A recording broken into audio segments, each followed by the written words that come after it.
masih penyidikan. Lalu siapa sebenarnya pelaku penembakan yang menyasar warga negara Australia ini? Kita sudah bergabung bersama kriminolog Universitas Udayana, Gede Made Swadana. Selamat petang Pak Gede. Selamat petang Pak Cindy, selamat petang Kompas TV. Pak Gede, dugaannya sejauh ini ada 2 pelaku dan dugaannya juga adalah sama-sama WNA Australia. Bagaimana dari informasi yang sangat terbatas itu, bagaimana Anda bisa membaca kemungkinan motif yang dilakukan? Ya, setelah saya membaca beberapa berita yang ada dan tadi penjelasan dari media yang telah disampaikan bahwa antara pelaku dan korban ini nampaknya sudah saling mengenal di antara keduanya, karena dilihat dari TKP-nya itu mereka berani masuk ke hotel dan menembakkan beberapa peluru. Artinya kalau orang tidak kenal tidak mungkin sembarangan bisa masuk ke situ. Pelaku bisa saja orang lokal, bisa juga orang lokal dalam artian WNI, bisa juga orang warga negara asing. Tapi saya mencermati dari peristiwa-peristiwa itu nampaknya ini ada dendam mungkin harus memang harus didalami kembali bahwa pelakunya bisa jadi orang asing yang sama-sama berasal dari negara Australia misalnya begitu. Nah, kita melihat bahwa dari apa yang kejadiannya atau sampai mereka bisa masuk ke hotel dan berada di hotel itu sendiri. Nah, ini menunjukkan bahwa pelaku itu bisa dicurigai sebagai orang yang kenal dekat atau kenal baik dengan si korban sendiri gitu. Pak, tapi mungkin bisa bantu gambarkan juga kepada kami, kalau lokasi villa di Desa Munggu, Badung, Bali termasuk lokasi rawankah sebenarnya untuk kriminal? Ya, kalau daerah Canggu dan Munggu dan sebagainya di daerah Badung Barat itu sebenarnya dari sisi penduduk ya cukup padat. Kepadatan itu tidak saja dari penduduk lokal tapi juga penduduk asing yang memang berdiam diri di sana, berlokasi ataupun memiliki usaha yang tinggal di situ. Kemacetan sering terjadi. Kalau dilihat dari segi kerawanan, rentan bagi saya melihat bahwa ada orang asing di sana. Kejadian-kejadian kan pernah terjadi di situ. Jadi misalnya ada perkelahian, penembakan juga pernah terjadi baik daerah Canggu maupun daerah Munggu. Jadi kalau saya boleh katakan bahwa selain padat penduduk juga itu juga berdampak pada rentannya kriminalitas yang terjadi. Pak, tapi dalam mengusut kasus ini, apa yang biasanya akan menjadi tantangan polisi dalam mengejar pelaku?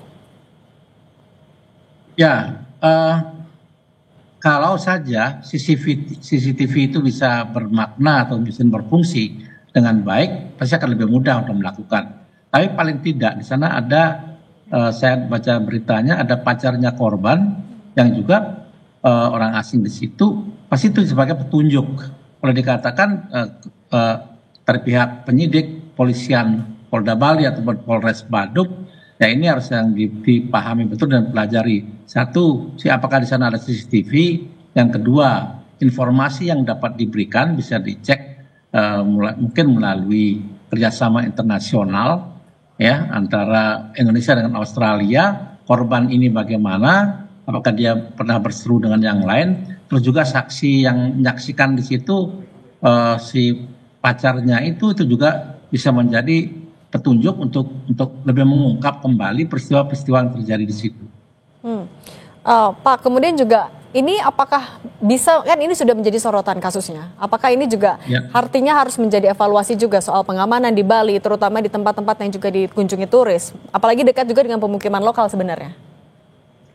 Ya, memang ada 2 institusi yang dalam hal ini bergerak ya, seharusnya dari Dirjen atau apa namanya imigrasi, dan entah itu Dirjen atau Kementerian Imigrasi yang sekarang dikenal dengan Imigrasi dan Pemasyarakatan, itu juga bergerak, artinya memonitor tentang orang-orang asing yang berada di situ.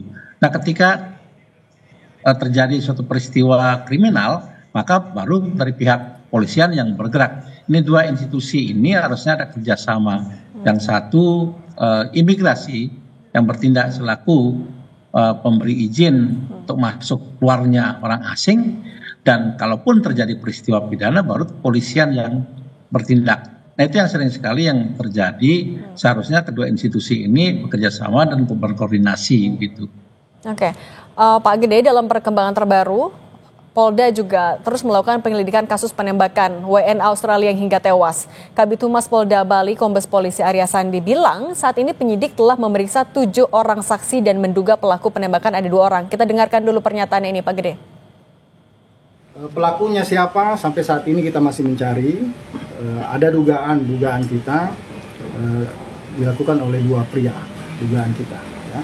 Orang mana? Ya kita juga belum tahu sampai sekarang.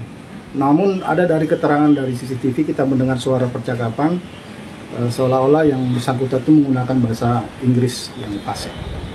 Ya, dari keterangan salah satu yang mendengar, oh ini bahasa Australia fasih gitu.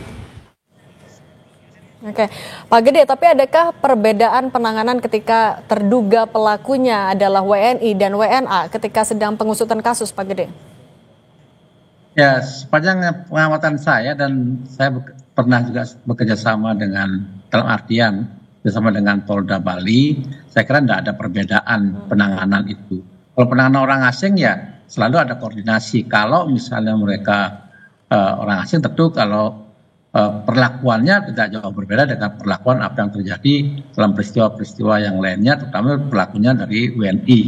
Nah, pelaku WNA ini selalu koordinasi baik dengan, kalau misalnya mereka sudah diketahui atau ditangkap gitu, mereka terkoordinasi dengan kedubesnya atau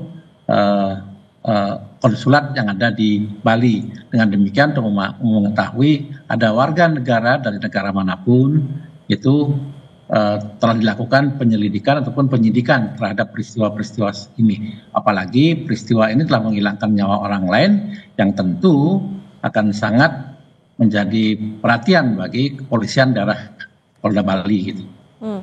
Kalau melihat dari modusnya juga Pak Gede, ini kan kemungkinan besar sudah direncanakan. Pasal-pasal yang bisa disangkakan kepada terduga pelaku apa saja Pak? Tindak pidana ini apa saja?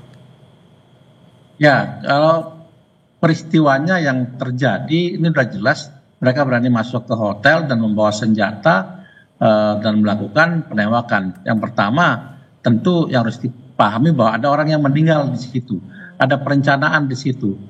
Pasal-pasal yang tepat adalah pasal 340 Kitab Undang-Undang Hukum Pidana, Undang-Undang Nomor 1 Tahun 1996 atau paling tidak 338.